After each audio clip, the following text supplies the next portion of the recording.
ബോൾഡായിട്ടുള്ള പല കാര്യങ്ങളും ചെയ്തിട്ടുണ്ട്. പക്ഷെ അങ്ങനെ വളരെ ബോൾഡായിട്ടുള്ള കാര്യങ്ങൾ, വ്യത്യസ്തമായ കാര്യങ്ങൾ ചെയ്യുന്നവരെ വലിയ ഇഷ്ടമാണെന്നാണോ പറഞ്ഞു വരുന്നത്? അതെ, എനിക്ക് അങ്ങനത്തെ ഒരു തെറ്റിനെ എപ്പോഴും തെറ്റാണെന്ന് ചൂണ്ടിക്കാണിക്കാൻ പറ്റുന്ന ആളുകളെ എനിക്ക് വളരെ ഇഷ്ടമാണ്. പക്ഷെ അങ്ങനെയുള്ള നവിയെ തന്നെ ഒരു ഓഫീസർ കരയിച്ചിട്ടില്ലേ, ഒരു പാസ്പോർട്ട് ഓഫീസർ? അയ്യോ, എന്നെ കരയിക്കാൻ ഇനിയിപ്പോ പാസ്പോർട്ട് ഓഫീസർ ഒന്നും പോകണ്ട. ആരെങ്കിലും വെറുതെ നിന്നൊന്ന് കരഞ്ഞാൽ ഞാൻ കരഞ്ഞു പോകും. ഭയങ്കര സെൻസിറ്റീവാണ് ഞാൻ. ഈ ധൈര്യം എന്ന് പറയുന്നത് എൻ്റെ ഇമോഷണൽ കണ്ടന്റുമായിട്ട് ഒരു തരത്തിലും ബന്ധിപ്പിക്കാൻ പറ്റുന്ന കാര്യമല്ലല്ലോ. ഇപ്പം തെറ്റ് കണ്ടാൽ തെറ്റെന്ന് ഞാൻ പറയും. പക്ഷേ ഇപ്പം റോഡിൽ കൂടെ നടന്നു പോകുമ്പോൾ എന്തിനെങ്കിലും വേണ്ടി എന്നുവെച്ചാൽ ഇപ്പം ഈ ഭിക്ഷാടനം ഒരു തൊഴിലാക്കി എടുത്തിട്ടുണ്ട്. അതല്ല ഞാൻ പറയുന്നത്. എന്തെങ്കിലും ദയനീയമായ ഒരു അവസ്ഥയിൽ ആരെങ്കിലും കണ്ടാൽ ഞാൻ കരഞ്ഞു പോകും. അതിപ്പോ ഈ തെറ്റ് കണ്ടാൽ തെറ്റ് എന്ന് വിളിച്ചു പറയാൻ ധൈര്യമുള്ള ഒരാളും എന്ത് കണ്ടാലും കരഞ്ഞു പോകുന്ന ഒരാളും തമ്മിൽ എങ്ങനെയാണ് യോജിച്ചു പോകുക? എങ്ങനെയാണ് യോജിച്ചു പോകുന്നത് വെച്ചാൽ അതാണ് ഞാൻ. അതെനിക്ക് അറിഞ്ഞൂടാ. What kind of a blunt am I എന്ന് ചോദിച്ചാൽ എനിക്ക് അറിഞ്ഞൂടാ. ഞാൻ അങ്ങനെയാണ്. ഞാൻ ഭയങ്കര ഇപ്പം എന്തെങ്കിലും ഒരു കാര്യത്തിൽ എനിക്ക് ഭീകരമായിട്ട് ദേഷ്യം വന്നാൽ, എന്നെ ആരെങ്കിലും ഇൻസൾട്ട് ചെയ്താൽ എനിക്ക് തിരിച്ച് ഒച്ച വെച്ച് പ്രകടിപ്പിക്കാൻ പറ്റത്തില്ല. ഞാൻ കരഞ്ഞു പോകും. അതാണ് എന്റെ ഫസ്റ്റ് റിയാക്ഷൻ. ഈ പാസ്പോർട്ട് ഓഫീസർ ചെയ്തത് ശരിയായിരുന്നില്ല എങ്കിൽ അത് എന്തിന്റെ സൂചനയായിട്ടാണ് നവ്യ എടുത്തത്? ഒരുപക്ഷെ സ്ത്രീകളോടുള്ള ബഹുമാനക്കുറവായിട്ടാണോ, അല്ലെങ്കിൽ അറിയപ്പെടുന്ന ഒരു നടിയായിട്ട് കൂടി തീരെ പരിഗണന കാണിച്ചില്ല എന്നുള്ളതിന് സൂചനയായിട്ടാണ്? അതിപ്പോ എനിക്ക് ഇങ്ങനൊരു പ്രോഗ്രാമിലായതുകൊണ്ട് തീർച്ചയായിട്ടും തുറന്ന് പറയാൻ പറ്റുന്ന ഒരു വേദിയാണ്. ഇതുവരെ ഞാനത് എവിടെയും പറഞ്ഞിട്ടില്ല. പിന്നെ ആരും എന്നോട് അങ്ങനെയൊന്നും ചോദിച്ചിട്ടുമില്ല. ഇന്റർവ്യൂസ് ഒക്കെ പൊതുവെ വളരെ പേഴ്സണൽ കാര്യങ്ങൾ ഇങ്ങനെ വെറുതെ ടച്ച് ചെയ്ത് പോകാറ്, കൊച്ചു കൊച്ചു കാര്യങ്ങളേ ഉള്ളൂ. അപ്പൊ ഈ ഒരു സമയത്ത് എനിക്കിത് പറയാം. ഞാൻ അന്ന് എൻ്റെ പാസ്പോർട്ട് റിന്യൂവലിന് വേണ്ടിയിട്ടാണ് പോയത്. എൻ്റെ ഡേറ്റ് കഴിഞ്ഞിട്ടുള്ള റിന്യൂവലിന് വേണ്ടിയിട്ടാണ് പോയത്. ഞാനും എൻ്റെ അച്ഛനും അമ്മയും കൂടെയാണ് പോയത്.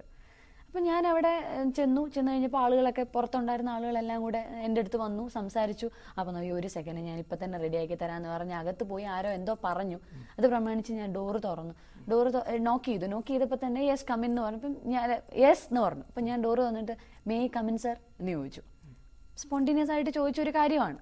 അപ്പം പുള്ളി പറഞ്ഞു യെസ് കമൻ എന്ന് പറഞ്ഞു. അപ്പം ഞാൻ വരാൻ നേരം എൻ്റെ പുറകിൽ അച്ഛനും കൂടെ വന്നു.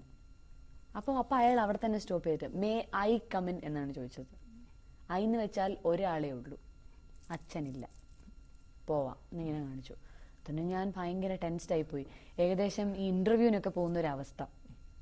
ഞാനവിടെ ചെന്നു കഴിഞ്ഞപ്പോഴത്തേക്കും ടേക്ക് യുവർ സീറ്റ് ഇരുന്നു കഴിഞ്ഞിട്ട് എന്തിനാണ് വന്നത് എന്ന് ചോദിച്ചു. ഇംഗ്ലീഷിലാണ് സംസാരം. അപ്പോൾ ഞാൻ പറഞ്ഞു ദിസ് ഇസ് ദ കേസ്, എനിക്കിതുപോലെ അടുത്ത ഇമ്മീഡിയറ്റ് ആയിട്ട് ദുബായിൽ വരെ പോകണം. So I need my passport to get renewal immediately എന്നൊക്കെ പറഞ്ഞ് ഞാൻ കൊടുത്തു. പിന്നെ ഡോണ്ട് യു ഹാവ് മാനേഴ്സ്? ഞാൻ ഞെട്ടിപ്പോയി. ഞാൻ നല്ല സഭ്യമായ രീതിയിലാണ് ഡ്രസ്സ് ഇട്ടിരിക്കുന്നത്. ഞാൻ അയാൾ ചോദിച്ച ഭാഷയിൽ തന്നെ തിരിച്ച് വർത്താനം പറഞ്ഞു. പിന്നെ എനിക്ക് എന്ത് മാനേഴ്സ്?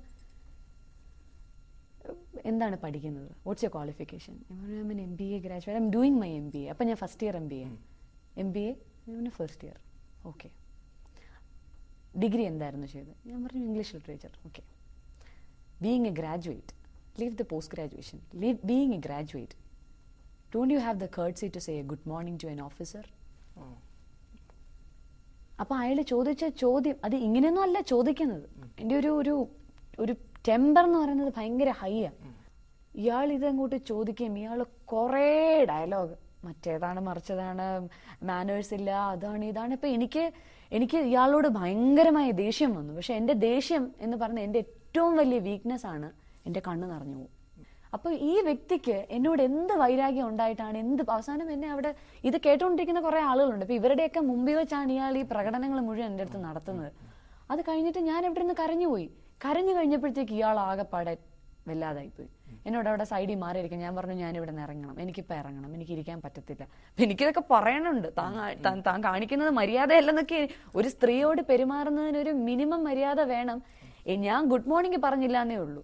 പക്ഷേ being a higher official you should have the politeness to, you should know how to talk to a lady. ഒരു പെൺകുട്ടിയോട് സംസാരിക്കേണ്ടത് എങ്ങനെയാണെന്ന് പഠിച്ചിട്ട് വേണം ഒരു ഹയർ ഒഫീഷ്യലായിട്ട് ഇരിക്കാൻ. എന്റെ ചോദ്യം അതായിരുന്നു. അദ്ദേഹത്തെ സംബന്ധിച്ചിടത്തോളം നവ്യ ഒരു സിനിമാ നടിയാണ് എന്ന് അംഗീകരിക്കണമെന്നില്ല, സിനിമ കണ്ടിരിക്കണമെന്നില്ല. വേണ്ട, എനിക്കതൊന്നും. എന്നോട് കഴിഞ്ഞ ആളുകൾ ചെന്ന് പറഞ്ഞപ്പം എന്നോട് ആളുകൾ പറയാണ് അവിടെ നിന്ന് തന്നെ, അയ്യോ പുള്ളിക്ക് അറിയത്തില്ല കേട്ടോ സിനിമ. ഞാൻ പറഞ്ഞു പാസ്പോർട്ടിനുള്ള മറ്റൊരു അപേക്ഷക മാത്രം. അങ്ങനെയാണെങ്കിൽ പോലും ഒരു സ്ത്രീ ആയതുകൊണ്ടാണ് അങ്ങനെ പെരുമാറിയതെന്ന് കരുതുന്നുണ്ടോ? ഒരു സ്ത്രീ ആയതുകൊണ്ടാണെന്നല്ല, അത് അയാളുടെ ബിഹേവിയർ ആണ്, അയാളുടെ ബിഹേവിയറൽ ക്വാളിറ്റിയാണ്. അത് തെറ്റായി പോയത് സ്ത്രീയോ പുരുഷനോ ആര് വന്നാലും ഞാൻ അവിടെ ഇരിക്കുമ്പോൾ തന്നെ ഒരു ജപ്പാനിൽ നിന്ന് ഒരു ഭാര്യയും ഭർത്താവും കൂടെ വന്ന് അവർക്ക് എന്തോ പാസ്പോർട്ടിൽ ഒരു ചെറിയ പ്രോബ്ലം ഉണ്ട്. ആ ജപ്പാനിൽ നിന്ന് വന്ന് അയാളോടും പറഞ്ഞു, ഇയാള് തനിക്ക് ഗുഡ് മോർണിംഗ് പറയാൻ അറിയത്തില്ല എന്ന് ചോദിച്ചു. ഞാൻ അവിടെ തൊട്ടപ്പുറത്തിരിക്കുക, കാരണം എന്നെ ഇയാൾ പുറത്തോട്ട് വിട്ടിട്ടില്ല, അവിടെ ഇരുത്തിയിരിക്കുക. 1.5-2 മണിക്കൂർ അതിനകത്ത് എന്നെ ഇരുത്തി. ഇത് തന്നെ റൈറ്റർ KR മീരയ്ക്കും ഉണ്ടായി. അവരുടെ അടുത്തും ഇതുപോലെ എന്തോ ഒരു ഡയലോഗാണ്, ഗുഡ് മോർണിംഗ് പോലത്തെ എന്തോ സംഭവമാണ്. എന്തോ ഒരു കാര്യം ചോദിച്ചു, ബഹളം ഉണ്ടാക്കി. ഇപ്പോ പ്രശ്നം ഉണ്ടായി, സസ്പെൻഷൻ എന്തോ കിട്ടിയില്ല.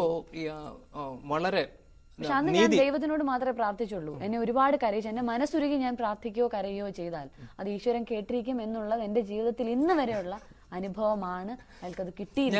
ഞാൻ ഇതിനോട് ബന്ധപ്പെട്ട ഒരു കാര്യം കൂടെ ചോദിച്ചോട്ടെ.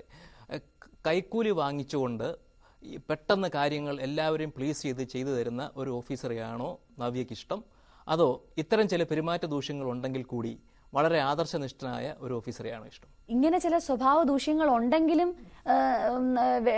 കൈക്കൂലി വാങ്ങിക്കാത്ത ഒരാള്, അങ്ങനത്തെ ഒരാളല്ല വേണ്ടത്. മനുഷ്യരോട് പെരുമാറാൻ പഠിച്ച ഹ്യൂമൻ ആയിരിക്കണം. ഹ്യൂമൻ ആയിട്ടുള്ളവർ എപ്പോഴും ഒരു സഹജീവിയല്ലേ. നമ്മളൊരു കൂടെ ഒരു മുമ്പിൽ നിൽക്കുന്ന ഒരു മനുഷ്യന്റെ അടുത്ത് വെറുതെ എന്തിനാ കയർക്കുന്നേ? ഞാൻ വിശ്വസിക്കുന്നതിന് അങ്കിളിന്റെ എന്താ, എനിക്ക് ഈശ്വരനെ വിശ്വാസം, ഈശ്വരൻ ഇല്ലടി എന്നൊക്കെ പറയും.